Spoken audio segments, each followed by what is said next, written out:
Welcome to sharingyourpassion.com. I'm Chill. Normally I do videos on how to build an online business based on your passions. But today I'm not going to be talking about that stuff. Today my passion is the 49ers. Hey guys, this is Chill and this is my first 49er sports, whatever you call it, podcast or commentary. This day I'm feeling so passionate about my 49ers that I'm gonna squeeze them in into my channel. I'm gonna give them a little space here because growing up, I was about 10 years old when the 49ers won their first Super Bowl. I was in my most, what do you call it, formative, impressionable years of my youth was when the 49ers were kicking ass. They were on top of the world. Well, they didn't win every year. They were the dynastic team of the 1980s. Yes, there were some good teams out there. The Chicago Bears, the New York Giants, Dallas Cowboys, Denver with John Elway. But the Niners really had a core of spectacular players like Jerry Rice, Joe Montana, Charles Haley, Deion Sanders, all these guys. Well, I don't know if I'm sticking into the 80s right now, but yeah, it was an incredible decade of football. And thanks to the 49ers, I have that with me today. I bleed red and gold. The past few years, the 49ers have been, oh my goodness, they've been just, whew. Can't even find a bad word for them. They've just been in the dumps. I mean, to draft, all these great players in the first, five spots every year for the last like 3, 4 years, that means you've been crap. It's been a while since we had some success. I mean, we had some success with Jim Harbaugh. Yeah, just what was it, 5 years ago, 6 years ago? We did go to the Super Bowl, and it took the last play to lose that Super Bowl to Baltimore, run by John Harbaugh, the older brother of Jim, beat us with the last play where we couldn't get a touchdown. I mean, Kaepernick drove it down, and we were that close. A incompletion to Crabtree would have given us the sixth Super Bowl. It would have tied us with New England and the Steelers. But right now we're standing at 5 Super Bowls. And 4 of them were with Joe Montana. One was with Steve Young. And guess what? This year, things are looking bright. Who knew? I mean, we knew 2 years ago when we traded for Garoppolo. And in the end of the season, he won 5 straight games for us. I mean, you could see he was a gunslinger. He was not afraid. He threw passes, dangerous passes, which of course, it's like feast or famine. You're either you're gonna keep moving the ball, or you're gonna get an interception. So, and that's what I love about him. He's a gunslinger. He's not scared of the situation. And I love him to death by the way he plays, his quick release, his demeanor. Anyway, we'll get back to Garoppolo. I don't know where I'm going with this sports talk right now, but let's check the standings. This is week 12. It's a huge week for the 49ers. I mean, every week until the playoffs is huge, really huge. But let's get to the standings right now. Let's just look at the top teams. Okay, so in week 12, we have New England Patriots at 9-1, who's tied with the 49ers with the best record in the NFL. They lost, what was it, 2 weeks ago when the 49ers lost? All the big guys lost 2 weeks ago. I think Green Bay lost. New Orleans lost. So all the big guns lost except Seattle, who knocked us off on Monday night. And Baltimore Ravens. Whoa, they've been just chugging along. This is the team that now people consider the Super Bowl favorites because they've just won, let's look at this, six straight. And, earlier in the season, they lost to Cleveland Browns. I mean, come on. You lost to, what's his name? Mayfield? I don't know what's going on there, but in the early part of the season, this team was not gelling, but now it's like a running juggernaut, and he can pass. The quarterback there, unbelievable, just completely he's like Michael Vick, Colin Kaepernick, Russell Wilson, Kyler Murray put together in like a $6 million man. Well, now it should be like $6 billion quarterback. He is amazing. I actually wish the Niners drafted him, and he went. I believe he was drafted the last player of the first round a couple of years ago, and he didn't he win the Heisman Trophy? Why did people pick the other quarterbacks before him? I mean, that's crazy. That is crazy. And now he's proving everybody wrong. And they are a juggernaut because they built the team around his skill set, which is this guy can run like anybody, like any running back. He's like this quarterback who can run without getting hit hard because he can see people coming, and he knows how to fall, or he knows how to receive hits, or he's too fast where people can't hit him really hard. So, wow, Lamar Jackson, awesome. He and Russell Wilson are vying for MVP. I would tip my hat to LeVar at this point. Russell Wilson, really good numbers, safe with the ball, doesn't turn it over. But Lamar Jackson, wow. I mean, they constructed this team just for his specific skill set. They now run two tight ends, I believe. And they are smashing people. They smashed the New England Patriots. They were 8-0, and they destroyed the Patriots. I think at New England, unbelievable. So okay, so they're the biggest threat in the AFC to win the Super Bowl. These guys have to duke it out. The Patriots and the Ravens. Now Steelers.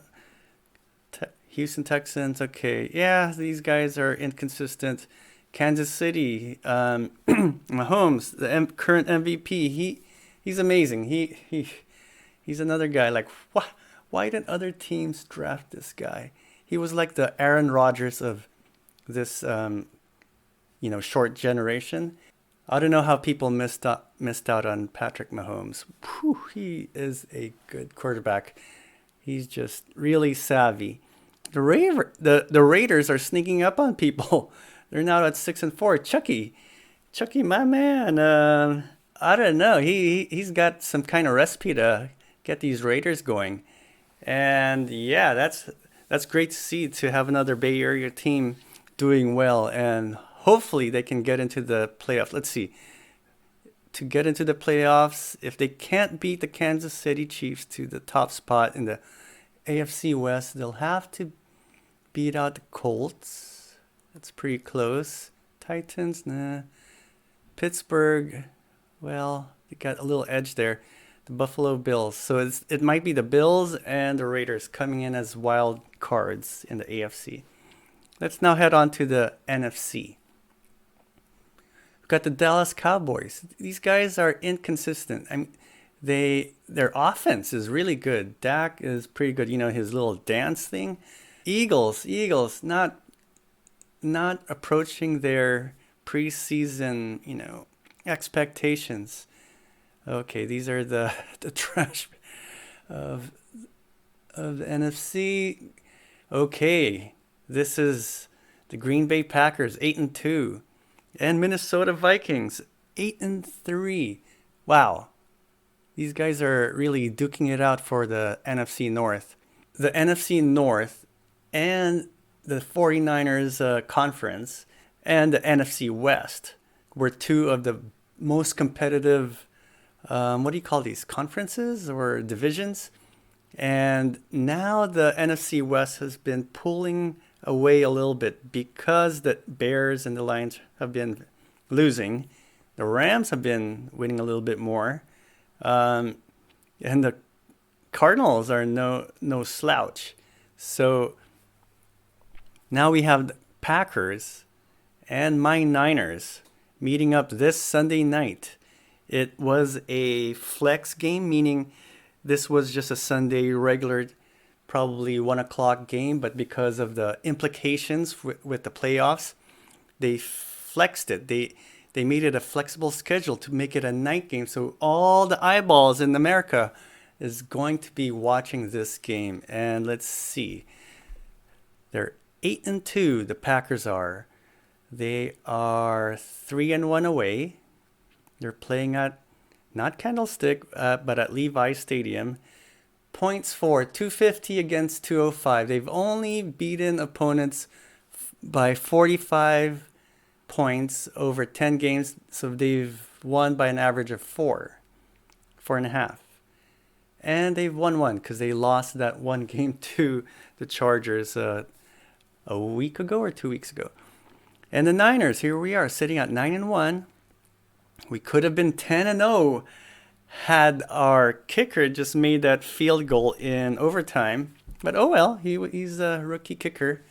And it's good to have some, humbleness to you to reset and not operate out of a, inflated ego. So that's our one loss to Seattle. Really close game. Unfortunately, it was at home. We have a plus 140 points over the opponents, which means 140 divided by 10. We've won by an average of 14 points, 2 touchdowns. It's a big game because out of the NFC, there's only 2 teams that's going to have home field advantage and a bye in the playoffs. And it's going to be the top 2 teams. And right now, San Francisco is it. And I'm not sure whether Green Bay or New Orleans would have the edge in the playoffs. They're tied. So there's big implications in the playoffs because you don't want to play at Green Bay because it might be snowy as hell, like a tundra. Field could be hard as ice. It could be snowing or raining, and the ball feels like a brick. You just never know who will win. The better team might not win. It might be the lucky team who has more recovered fumbles. So it's in the best interest for the 49ers to win this game, to maintain an edge and go 10-1, and the Green Bay Packers would go down to 8-3. Then it would leave the Niners with the Saints and the Seahawks as the main competitors to have home field advantage coming into the playoffs. Because if the 49ers lose this game, they'll be down at 8-2 with the Seahawks. If Seahawks wins, wow, they have the tiebreaker right now until the last game of the season when they have to play. And yeah, you never want to play at Seattle because they're 12th man. That's not a small thing. That 12th man over there is loud. Those guys in Seattle they yell. They yell a lot. And with the 49ers, when we have home field advantage, it's sometimes not that big a deal because they've accused our home base, our home fans to be the wine and dine, wine and cheese kind of crowd, a little bit of upper class or upper middle class, and these guys aren't so intense about their sports. They just go there because they could afford the tickets more than the so-called intense fan base. For the 49ers, you might as well just win this game and the other game with the Saints to ensure a home field advantage, hoping the Seattle Seahawks can't catch us, because our home field advantage isn't that great. I mean, we could look into statistics about that, but I just have a feeling our home field advantage is not that great. Okay, let's take a look at 4 really big games this weekend, this 12th week of the NFL season 2019. The first one here is the Seahawks at 8-2 versus the Eagles 5-5. It's at home for the Eagles. They've been, the Eagles have not been meeting their expectations, the preseason expectations. They had a loaded team, but yeah, in terms of the 49ers perspective, let's root for the Eagles to win this one out at home, because let's put some space between the Niners and the Seahawks, because boy, they are nipping at our tails. Let's hope Carson can just air it out. And Seattle, well, they got lucky Monday night beating the Niners. It wasn't a really great game for either team, but they squeaked it out. We could have hit that field goal and won that game. I'm not sure who our rookie kicker is, because Gold is injured. So let's hope the Eagles can take down the Seahawks this Sunday, 1 p.m. I'll be watching that one. The next important game would be, the Panthers and the Saints. Well, that's not really that important. I think the Saints will handle the Panthers pretty easily at home. This is a little bit interesting, the Raiders and the Jets. If the Raiders can beat the Jets, compete with the Kansas City Chiefs to win that division. So that's a pretty interesting game to check out. Okay, here's another big game this weekend. Cowboys at Patriots. The Cowboys, they have probably the number one offense, or close to the number one offense. Dak is really playing well. I haven't really seen many games of the Cowboys, but the statistics, the offensive statistics is quite. Oh yes, here you go. Cowboys lead the NFL in total offense this season. 444 yards per game. Oh my gosh. I wonder how their defense is. I thought their defense was pretty good.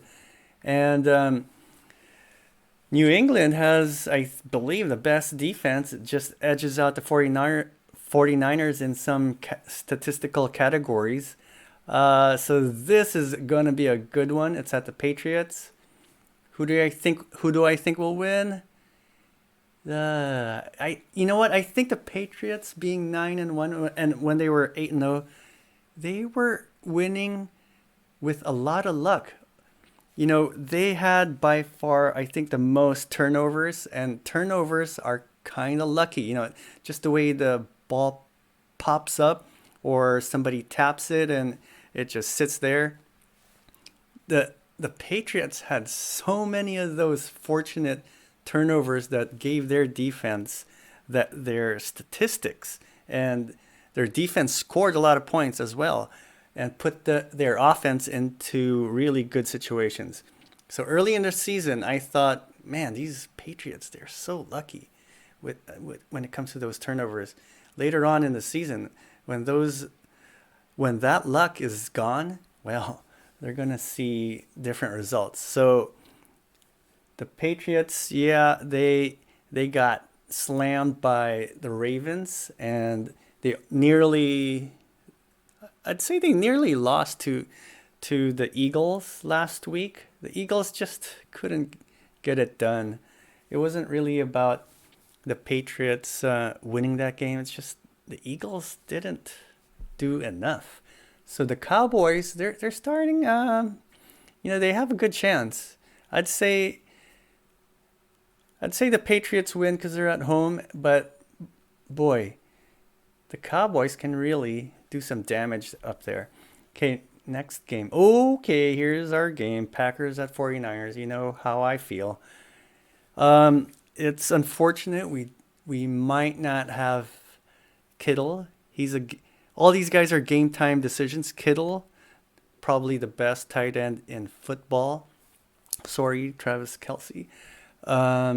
Emmanuel Sanders, oh my god, he is so good. If he didn't hurt his rib or whatever that was, we would have won that game in Seattle. Yeah, we would have won that game in Seattle. Especially if George and Emmanuel were there, we would have taken the Seahawks out. We had all those drop passes.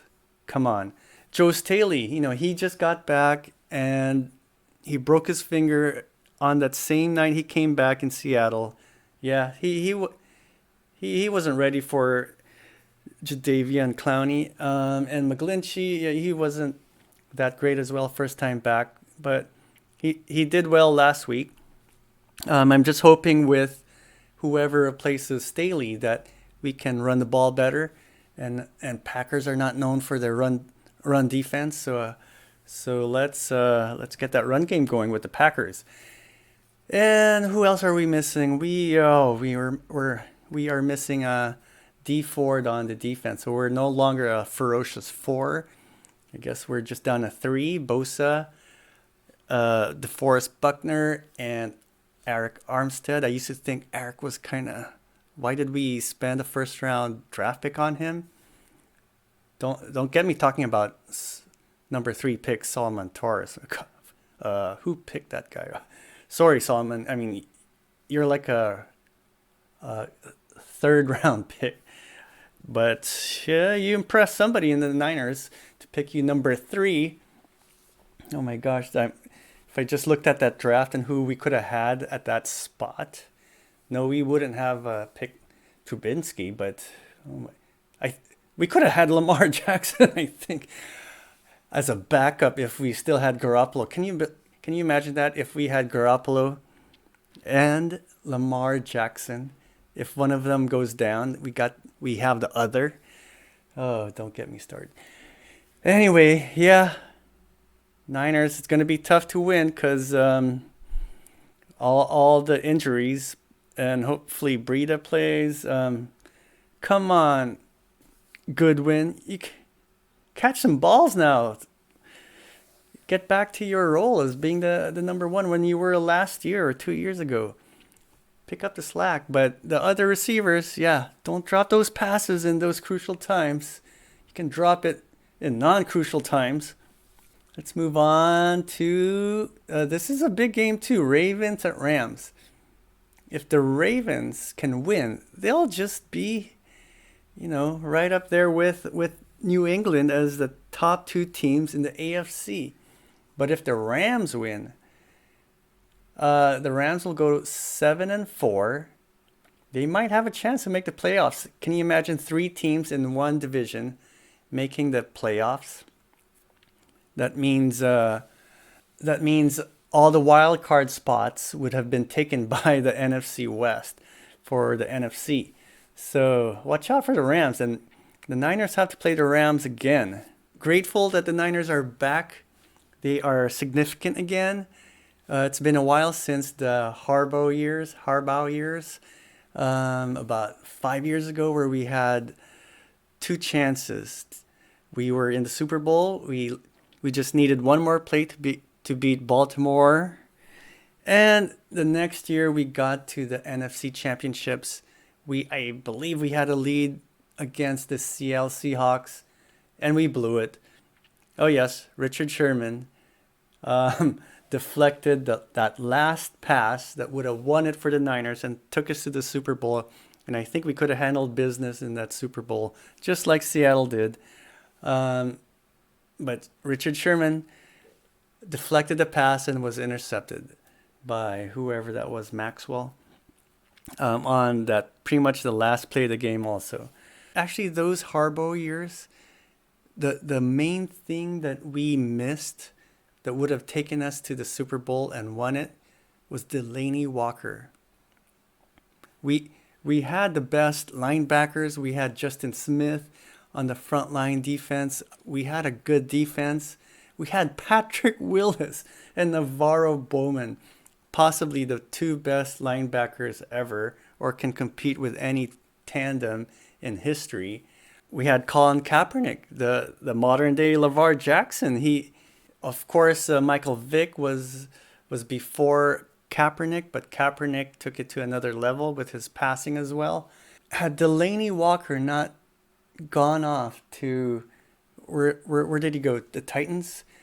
We had something really special there. Two tight ends, or Delaney was sort of a tight end wide receiver. Two big guys with Vernon Davis, the fastest tight end ever, probably. And Frank Gore. We just had a really good team. But when Delaney left, it just left us in shambles, it looked like, for me. I'm not sure when he left. Was it after that Super Bowl, or did he get hurt during that Super Bowl of 2013? But that's my memory. Okay, can't wait for this weekend.